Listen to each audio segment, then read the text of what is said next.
Assalamualaikum warahmatullahi wabarakatuh. Saya Teresa Sulekawati dengan NIM 20035110021. Di sini saya akan mempresentasikan tentang produktivitas primer yang bertema cahaya. Latar belakang, produktivitas primer merupakan konversi karbon anorganik menjadi karbon organik. Produktivitas primer dapat didefinisikan sebagai laju penyimpanan energi radiasi matahari atau cahaya melalui aktivitas fotosintesis yang dilakukan produser primer yang mampu memanfaatkan zat-zat anorganik dan merubahnya menjadi bahan organik. Produktivitas primer tidak hanya memainkan peran penting dalam siklus global karbon, tetapi juga sebagai sumber makanan untuk organisme heterotrof. Fitoplankton bisa ditemukan di seluruh massa air, mulai dari permukaan laut sampai pada kedalaman tertentu, dengan intensitas cahaya yang masih memungkinkan terjadinya fotosintesis. Cahaya matahari merupakan energi penggerak utama bagi seluruh ekosistem, termasuk di dalamnya ekosistem perairan. Cahaya matahari menghasilkan panas sebesar 10⁻26 kalori per detik, namun hanya sebagian kecil dari panas tersebut yang mampu diserap dan masuk ke dalam ekosistem perairan. Cahaya termasuk sumber energi dasar bagi pertumbuhan organisme autotrof, terutama fitoplankton yang mampu mensuplai makanan bagi seluruh kehidupan di perairan. Ekosistem yang baik mampu mendukung kehidupan organisme yang terdapat di dalam perairan. Salah satu ukuran kualitas ekosistem perairan adalah terselenggaranya produktivitas primer yang mempersyaratkan adanya cahaya untuk keberlangsungannya. Fungsi ekosistem yang optimal harus ditunjang oleh adanya cahaya matahari. Semakin tinggi nilai produktivitas primer, maka semakin besar daya dukungnya bagi kehidupan komunitas penghuninya. Sebaliknya, nilai produktivitas primer yang rendah menunjukkan daya dukung kehidupan komunitas penghuninya rendah. Tingkat produktivitas perairan dipengaruhi oleh beberapa faktor. Yang pertama adalah faktor fisika, yang terdiri dari suhu dan kecerahan. Yang kedua ada faktor kimia, yang terdiri dari DO, oksigen, pH, dan alkalinitas. Yang ketiga ada faktor biologi yang terdiri dari densitas dan diversitas plankton.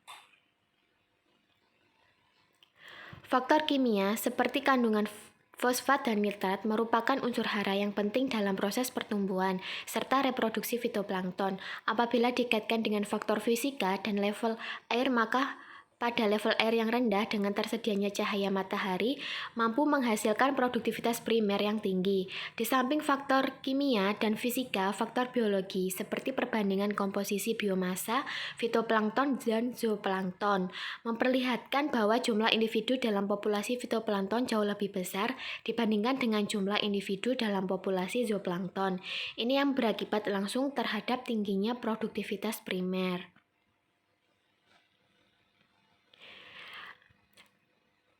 Tingginya produktivitas primer di perairan pantai didukung oleh berbagai organisme seperti fitoplankton, mikroalga bentik, makroalga bentik, dan makrofita. Proses fotosintesis merupakan dasar bagi semua kehidupan di laut, kecuali organisme yang mampu berkemosintesis atau membuat makanan sendiri tanpa bantuan sinar matahari. Proses fotosintesis berlangsung karena dengan bantuan sinar matahari dan nilai konsentrasi klorofil A yang merupakan pigmen yang terdapat pada fitoplankton, kecerahan mempunyai hubungan yang kuat terhadap nilai produktivitas primer. Respon produktivitas primer terhadap peningkatan suhu tergantung pada batasan cahaya. Suhu mempengaruhi kekayaan spesies fitoplankton yang secara langsung akan meningkatkan produktivitas primer. Ketika suhu perairan optimum dan dapat menunjang kehidupan fitoplankton, maka fotosintesis berjalan dengan baik dan akan mempengaruhi produktivitas primer perairan. Permukaan perairan mampu mendapatkan intensitas cahaya matahari yang maksimal, sehingga fitoplankton cenderung berada di permukaan untuk melakukan fotosintesis. Kondisi perairan yang keruh dan semakin berkurangnya cahaya matahari dapat menyebabkan produktivitas primer rendah. Pembentukan warna laut ditentukan oleh interaksi dari insiden cahaya melalui substansi atau partikel yang ada di dalam air. Spektrum cahaya yang masuk ke dalam air laut akan diabsorpsi atau direfleksi. Absorpsi terhadap cahaya dilakukan oleh molekul air itu sendiri dan bahan-bahan yang terkandung di dalamnya seperti bahan terlarut serta bahan tersubstansi, terutama plankton. Refleksi pada perairan alami sangat kompleks dan refleksi kompleks ke segala arah dikenal dengan istilah scattering. Spektrum warna cahaya yang memiliki panjang gelombang pendek memiliki daya tembus yang lebih dalam dibandingkan gelombang panjang. Pada air jernih, gelombang yang sedikit diserap adalah gelombang pendek, seperti berwarna biru dan banyak dihamburkan sehingga air jernih tampak berwarna biru. Secara umum, hasil penelitian produktivitas perairan jika dihubungkan dengan cahaya selalu menunjukkan hubungan yang korelasi yang erat. Berdasarkan penelitian Abigail et al. Tahun 2015, menunjukkan bahwa produktivitas primer di perairan sangat tergantung pada intensitas cahaya yang masuk ke perairan.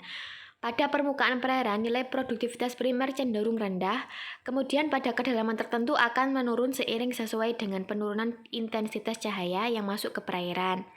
Alianto et al. Tahun 2008 lebih lanjut menyimpulkan bahwa cahaya merupakan faktor pembatas penting bagi produktivitas primer fitoplankton dibandingkan dengan unsur hara pada masa peralihan musim hujan ke musim kemarau.